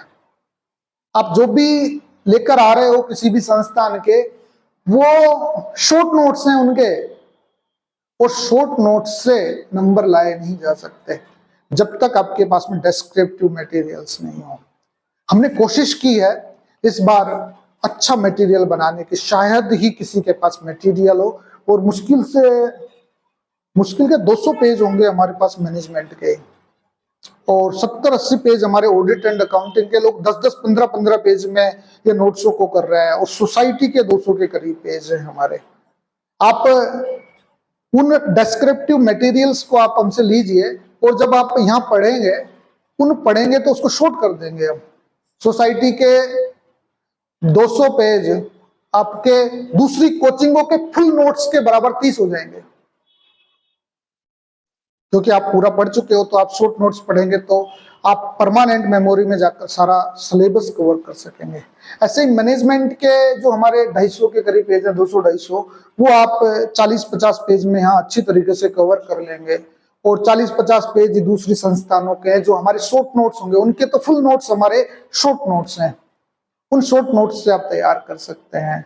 और तीसरा ऑडिट एंड अकाउंटिंग का भी मुश्किल से 20 पेज में हमारे शॉर्ट नोट्स हो जाएंगे। तो वो काम हम करेंगे और यहाँ 60 में से आप 40 नंबर आसानी से ला सकते हो, 40 प्लस अंक। तो मैंने आपको 35, 70, 40, 110 अंक बहुत बड़ा स्कोर माना जाता है फर्स्ट पेपर में, लेकिन आप इस 20% वाली रणनीति से 80% आउटपुट देकर 100 प्लस अंक फर्स्ट पेपर में कर सकते हो। ऐसे ही हम सेकंड पेपर की बात करें, सेकंड पेपर का जो पोर्शन है हमारा, इस सेकंड पेपर में हम देखें कि जो सेकंड और थर्ड यूनिट है, सेकंड और थर्ड यूनिट है वो है आपकी साइंस टेक और अर्थ साइंस के, जो आप ज्योग्राफी और साइंस एंड टेक्नोलॉजी के रूप में प्रीलिम्स में पढ़ चुके हैं। यदि आपने एक रणनीति बनाई होगी कि मुझे तो आरएस का इस बार इंटरव्यू देना है, टॉप करना है, तो आपकी एक रणनीति ये भी रही होगी कि साइंस में जो जनरल साइंस वो पढ़नी है जो मेंस की फिजिक्स, केमिस्ट्री और बायोलॉजी है। यदि आपने ऐसा पढ़ा है तो आप बहुत अच्छी पोजीशन पे हैं, क्योंकि पता था, हमें भी पहले ही पता था कि मेंस में क्या आएगा, टेक्नोलॉजी के प्रश्न आएंगे और ह्यूमन हेल्थ पे प्रश्न आएंगे, तो वही प्रश्न आए। ये मैंने आपसे पहले भी कहा था कि वही प्रश्न आएंगे, लेकिन आपको जनरल साइंस की बेसिक चीजों को पढ़ लेना है। तो हमने उसी तरीके से साइंस का नोट्स बनाए थे और आपको हमने बताए भी थे कि इनको पढ़ लीजिए ताकि मेंस में आपके काम आए। वो हमारे पास में कोई 500 पेज के करीब है, साइंस का पोर्शन है। यदि आप उसको हमारे यहाँ पढ़ते हैं तो शॉर्ट नोट्स में वो 200 के करीब हो जाएंगे, और 200 पेज होना आपको बहुत सहूलियत देगा बाद में। और 500 शब्द बिल्कुल टॉपिक टू टॉपिक किसी के पास नहीं होंगे साइंस में, जो हमने आज से मेहनत नहीं कर रहे हैं, हम मेहनत कर रहे हैं पिछले 2 सालों से इस मेंस के लिए, आप लोगों को मेंस कराने के लिए। क्योंकि इस बार हमारे बच्चे जो 22 बच्चों में से 8-10 बच्चों का प्रीलिम्स हो रहा है, तो 8-10 बच्चे तो हमारे पास आएंगे ही। और पहले हमने 18 और 20 में जो बच्चों को कराया था उसमें से 8-10 बच्चे वो हैं, तो मैंने तय कर रखा था कि 20 बच्चों के लिए हमारे पास जगह है और 20 बच्चों को ही हम पढ़ाएंगे। उन 20 बच्चों के लिए हम फोकस कर रहे थे 2 साल से कि मेंस का हम तैयार ऐसा करें कि हमें बाद में देखना न पड़े। तो आज हम अपने आप को सेटिस्फाइड महसूस कर रहे हैं कि हम बहुत अच्छा काम कर रहे हैं। तो तीसरा ज्योग्राफी का मैंने आपको बता ही दिया था, प्रीलिम्स कराया था, तब सारी चीजें बता दी थी कि आपको किस तरीके से करना है। अब इसमें आता है एथिक्स, फर्स्ट यूनिट है इसकी, एथिक्स इन एडमिनिस्ट्रेशन, प्रशासनिक नीति शास्त्र जिसे कहते हैं, प्रशासनिक नीति शास्त्र यूनिट फर्स्ट। ये प्रशासनिक नीति शास्त्र यूपीएससी का चौथे पेपर का 80% है। आप यदि यूपीएससी के एग्जाम्स की तैयारी की हो, आपने मेंस लिखा हो, तो आपको पता लगेगा कि जो एडमिनिस्ट्रेटिव एथिक्स है आपकी, वो यूपीएससी का 80% सिलेबस को कवर करती है। तो हम कल से आपको लैंग्वेज के साथ में एथिक्स इन एडमिनिस्ट्रेशन पढ़ाएंगे, और इस एथिक्स इन एडमिनिस्ट्रेशन हम कोरोना काल लगा था उससे पहले तैयार करा चुके थे, और उसको बड़ा अच्छे तरीके से अभी हमने आरएस के पॉइंट ऑफ व्यू से बात की थी। उस समय यूपीएससी ओरिएंटेड हमने तैयार किया था, और उसमें मेरे पास में बहुत सारे विकल्प थे। लोगों ने कहा कि साहब हमें वो एथिक्स का दे दो, उनकी नहीं देंगे हम, मटेरियल तो हमारे बच्चों को ही देंगे हम। पहली बार वो मटेरियल को हम आपके लिए लाए हैं, क्योंकि मैं एडमिनिस्ट्रेशन में हूँ।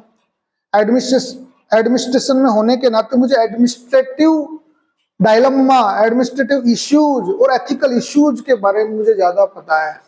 आप यदि 11वीं 12वीं क्लास की साइकोलॉजी पढ़ते हैं, पब्लिक एडमिनिस्ट्रेशन पढ़ते हैं या फिलोसॉफी पढ़ते हैं, तो उसमें एडमिनिस्ट्रेटिव इश्यूज नहीं है। उन इश्यूज को हमने इसमें नोट किया है और उसको केस स्टडीज के माध्यम से समझाया है, जो आपको बहुत बेहतरीन तरीके से मदद कर सकती है। तो ये हम एडमिनिस्ट्रेटिव एथिक्स कल से ही, एडमिनिस्ट्रेटिव एथिक्स और दूसरा आपका लैंग्वेज की शुरुआत करने जा रहे हैं, ताकि जब आपका रिजल्ट आए तो हम लगभग 50% पोर्शंस इसमें करा चुके हों। ये हमारी स्ट्रेटेजी रहेगी। और जो भी छात्र नहीं आ रहे हैं, एंजॉय कर रहे हैं, तो उनसे कह दीजिए आ जाइए, कल का क्या पता कि कल क्या हो, क्योंकि आपने शुरुआत गलत कर दी, आपका इसमें कहीं प्रॉब्लम्स हो गई तो आपको दिक्कतें हो सकती है। तो ये मटेरियल, यहाँ एथिक्स ऐसा मटेरियल है कि 70 नंबर में से आप 45-50 अंक भी ला सकते हो। और यदि आप इसमें से ले आए तो जो साइंस और ज्योग्राफी के पोर्शन में 20-20 नंबर आते हैं, 25-25 ले आओगे यदि आप इंजीनियर हैं, आप यदि साइंस से ग्रेजुएट हैं तो 25-25 नंबर लेके आ जाओगे, 50 नंबर यहाँ। और जब आप साइंस लगा रहे हो तो डेफिनेटली आपके एथिकल इश्यूज प्रभावित होंगे, तो वहां डाउन हो जाओगे, है ना। तो हमें क्या करना है कि और 90 पे रह गए हम, 50 से 40 90 मेहनत करने के बाद भी। और यदि आप सही ढंग से तैयारी करते हो तो इसमें 120 प्लस अंक आसानी से लाए जा सकते हैं, क्योंकि 50 नंबर तो एथिक्स से दिला देंगे और 35-35 नंबर आसानी से आपको साइंस और ज्योग्राफी दिला सकते हैं। तो इस तरीके से यहाँ 120 प्लस, जिस प्रकार से स्कोरिंग सब्जेक्ट आपका चौथा पेपर है उसी प्रकार से सेकंड पेपर भी स्कोरिंग है, तो यहाँ पर हमें फोकस करना चाहिए। तीसरा, हम थर्ड पेपर की बात करें, लास्ट है ये पोर्शन हमारा थर्ड पेपर का। थर्ड पेपर की जो पहली यूनिट है वो पॉलिटी और आईआर से जुड़ी हुई है। पॉलिटी, आईआर और करंट अफेयर्स। करंट अफेयर्स आप नियमित प्रक्रिया का हिस्सा है आपका, रोज आप पढ़ाई कर रहे हैं। दूसरी बात हम बात करें कि इसमें आईआर का जो पोर्शन है, आईआर का पोर्शन के लिए आपको ज्यादा मेहनत करने की जरूरत नहीं है। इसके लिए दो काम आपको करने पड़ेंगे। आप सिलेबस उठाइए, सिलेबस उठाकर इस सिलेबस को मिलाइए कि जो 12th क्लास की समकालीन विश्व में राजनीति है, एनसीईआरटी किताब, उसका हूबहू कॉपी है। यदि आप उसको पढ़ लीजिए और उसको पढ़ने के बाद में मिनिस्ट्री ऑफ एक्सटर्नल अफेयर्स से भारत के दूसरे देशों के साथ जो बाइलैटरल रिलेशंस हैं, जो आपके रीजनल रिलेशंस हैं या मल्टीलैटरल रिलेशंस हैं, उनको आप कर दीजिए, आपका काम हो जाएगा। तो ये तो आपका पोर्शन हो गया। लेकिन सेकंड जो यूनिट है वो सेकंड यूनिट काफी स्कोरिंग हो सकती है आपके लिए, जिसको हम पब्लिक एडमिनिस्ट्रेशन के नाम से जानते हैं। लेकिन इसमें पब्लिक एडमिनिस्ट्रेशन नहीं है, इसमें स्टेट पॉलिटी भी है। स्टेट पॉलिटी भी है, ध्यान रखिएगा, इसमें स्टेट पॉलिटी भी है। और तीसरी यूनिट की हम बात करें, इसकी तीसरी यूनिट में आपका स्पोर्ट्स एंड योगा है, बिहेवियर है और लॉ है। ये लॉ है, तीन चीजें इसमें है। तो ये देखिए कि पब्लिक एडमिनिस्ट्रेशन आपका 70 नंबर का पोर्शन है और 60 नंबर का पोर्शन आपका स्पोर्ट्स, योगा, लॉ, बिहेवियर का है। तो आप इसमें 70 में से 50 नंबर तक लोगों के आए हैं, तो 50 नहीं तो आप 45 अंक कैसे लेकर आए, इस बात का ध्यान रखना। क्योंकि जो फर्स्ट यूनिट है, उस फर्स्ट यूनिट में यदि आपने शॉर्ट नोट्स नहीं बना रखे तो वही 25 नंबर आएंगे वहां भी, चाहे कितनी भी पॉलिटी आपकी बहुत अच्छी हो। तो यहां हम 45 नंबर कैसे लाएं, इसका ये करना है कि जो हमने पब्लिक एडमिनिस्ट्रेशन तैयार की है वो 5वीं क्लास का बच्चा भी समझ सकता है कि पब्लिक एडमिनिस्ट्रेशन होती क्या है। बेसिक्स चीजें, मेरा एक मिशन था, उस मिशन के तहत मैं बांदीकुई में गया था। उस बांदीकुई में एक मिशन ये भी था कि मेरा पब्लिक एडमिनिस्ट्रेशन मुझे तैयार करना है। सेकंड ग्रेड एसएस में आपके पब्लिक एडमिनिस्ट्रेशन आती है, उस एडमिनिस्ट्रेशन का अच्छी तरीके से बिल्कुल सरल भाषा में हमने तैयार किया। उस तैयार करने में पब्लिक एडमिनिस्ट्रेशन हमारा तैयार है, स्टेट पॉलिटी हमारा पहले से बहुत अच्छा है। इस तरीके से यहाँ आप लगभग 250 पेज के करीब हैं। इनको हम जब पढ़ाएंगे तो शॉर्ट नोट्स होकर 50 पेज हो सकते हैं। 50 पेज को जब आप रिवाइज करेंगे तो यहाँ 50 नंबर है, 45 नंबर आप आसानी से ला सकते हैं। तीसरी बात हम करने जा रहे हैं स्पोर्ट्स, योगा, लॉ, बिहेवियर। अब हम बात करें स्पोर्ट्स एंड योगा की, तो हमने क्लास ही 3 महीने तक लगाई थी, स्पोर्ट्स एंड योगा स्पेशल। और कोचिंग इंस्टीट्यूट्स में आप देखोगे कि 5-10 दिन में क्लासेस खत्म हो जाती है स्पोर्ट्स योगा। 3 महीने हमारी क्लासेस चली है स्पोर्ट्स एंड योगा के। तो जो सिलेबस था स्पोर्ट्स एंड योगा का, उसको करंट टच देना है। बाकी स्पोर्ट्स एंड योगा में कोई दिक्कत नहीं है। बिहेवियर, साइकोलॉजी, दूसरी स्ट्रेटेजी मेरा ये था कि मुझे एसएसटी पढ़ाने के साथ में साइकोलॉजी भी पढ़ाता था मैं, एजुकेशनल साइकोलॉजी। उस एजुकेशनल साइकोलॉजी का जो एडमिनिस्ट्रेटिव एस्पेक्ट्स के रूप में हमने बिहेवियर में 4 चीजें जो इसमें सिलेबस में उसको रखा है कि वहां तो एक शिक्षक की साइकोलॉजी क्या होनी चाहिए, यहाँ एक एडमिनिस्ट्रेटर की साइकोलॉजी क्या है, उसको हमने बाइफरकेट करके बहुत बेहतरीन ढंग से उसको बनाया है। तो वो क्लास हमारी चली थी 1.5 महीना, 4 टॉपिक 1.5 महीने चले थे हमारे, 1.5-2 घंटे। और तीसरा लॉ सब्जेक्ट है। इसमें लॉ में आप देखते होंगे कि 10 कानून है, और ये 10 कानून शायद रुचिका को पता होगा कि 1 साल तक हमारा लॉ चला है। 1 साल तक रुचिका ने पढ़ा है, अतुल ने पढ़ा है। तो ये 1 साल तक 20 अंक के लिए कोई 1 साल तक 1.5 घंटा पढ़ा सकता है क्या? मुझे तो नहीं लगता। जो पेशेवर संस्थान है वो 1.5 साल तक नहीं पढ़ा सकती। हमारा उद्देश्य केवल ये था कि आप लोग एडमिनिस्ट्रेशन में जा रहे हो और हम चाहते हैं कि प्रशासन में अच्छे अफसर आए। आज जो हम इस प्रशासनिक व्यवस्थाओं में जो फेस कर रहे हैं ना, अच्छे अफसरों की कमी महसूस कर रहे हैं। वो अच्छे अफसर कब आएंगे? जब उनको नॉलेज होगा। आज कोई RAS बनने तो आ गए आप लोग, आपको LR एक्ट का पता नहीं है, LR एक्ट में क्या क्या व्यवस्थाएं की गई, आपको टेनेंसी एक्ट में पता नहीं है। जितने भी मैंने पटवारी को छोड़ दीजिए, तहसीलदार को छोड़ दीजिए, बहुत मेहनती होते हैं, इनको अच्छी ट्रेनिंग कराई जाती है। लेकिन SDM, इवन कलेक्टर, ADM इस मंच से नहीं करना चाहता, लेकिन सच्चाई यह है कि वो बाबुओं के पीछे देखते हैं कि भाई LR एक्ट में इसमें क्या लिखा हुआ है। वो तक नहीं जानते कि LR एक्ट में क्या है, टेनेंसी एक्ट में क्या है। तो बताओ कैसे एडमिनिस्ट्रेशन चलेगा? जब हम पुलिस ऑफिसर्स की बात करते हैं, पुलिस में है, तो हम ये देखते हैं कि पुलिस की स्थिति क्या है कि जो SP, additional SP, IG, even IG rank तक के ये नहीं जानते कि डोमेस्टिक वायलेंस में क्या स्थिति है, या सेक्सुअल हरासमेंट यदि वर्क प्लेस पे हो जाता है तो क्या स्थितियां बनती है। एक SDM को कितनी मेहनत करनी पड़ती है, मेंटेनेंस जब दिलवाता है माता पिता या संरक्षक को भरण पोषण का, उसके लिए क्या क्या प्रोसीजर फॉलो करने पड़ते हैं। वो बाबू से कहता है कि आप तू करके लेके आ जा कि मुझे क्या क्या करना है। आपको चाइल्ड लेबर्स के बारे में उनको पता नहीं है, उनको जुवेनाइल जस्टिस के बारे में पता नहीं है।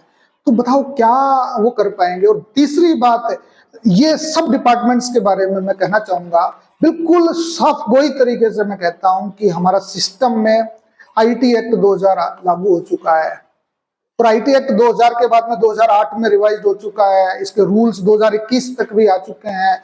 लेकिन एक भी सरकारी मशीनरी के जो कामकाज कर रहे हैं ऑफिसर्स, उनको ये पता नहीं है कि ई-गवर्नेंस सिस्टम से क्या क्या फायदे हुए। IT एक्ट में ई-गवर्नेंस से ई-कॉमर्स की व्यवस्था कैसे आई है, और उसके क्या क्या फायदे होंगे, डिजिटल सिग्नेचर्स की व्यवस्था क्या है, ई-सिग्नेचर्स की व्यवस्था क्या है, ये क्यों लाई गई है। जब तक ये पता नहीं होगा तो फिर काय की प्रशासनिक व्यवस्थाओं को आप चलाओगे।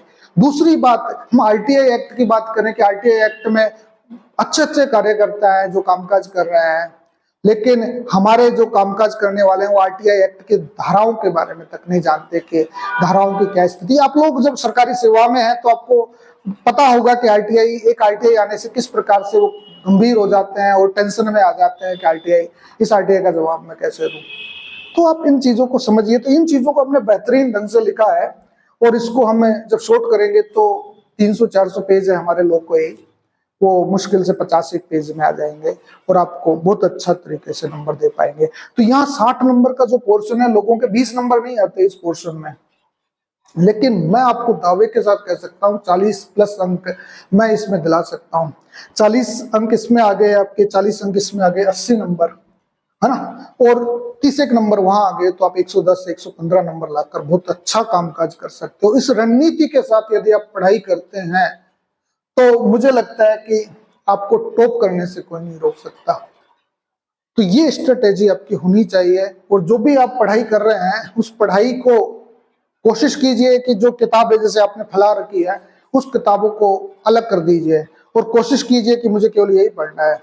आप जिस भी इष्ट को मानते हैं, जिस भी देवी देवता में विश्वास करते हैं, यदि वो भी आकर आपसे कहे कि नहीं पेपर में तो ये आएगा, इस किताब को पढ़ लेना, तब भी मत पढ़ना। यदि इस मूल मंत्र पर आप चलेंगे तो आप डेफिनेट सफलता के हकदार होंगे, और कोई आपको रोक नहीं सकेगा। तो ये रणनीति आपकी होनी चाहिए। कर दो। तो ये चीजें मैंने आपको बताई। तो इसके बाद हम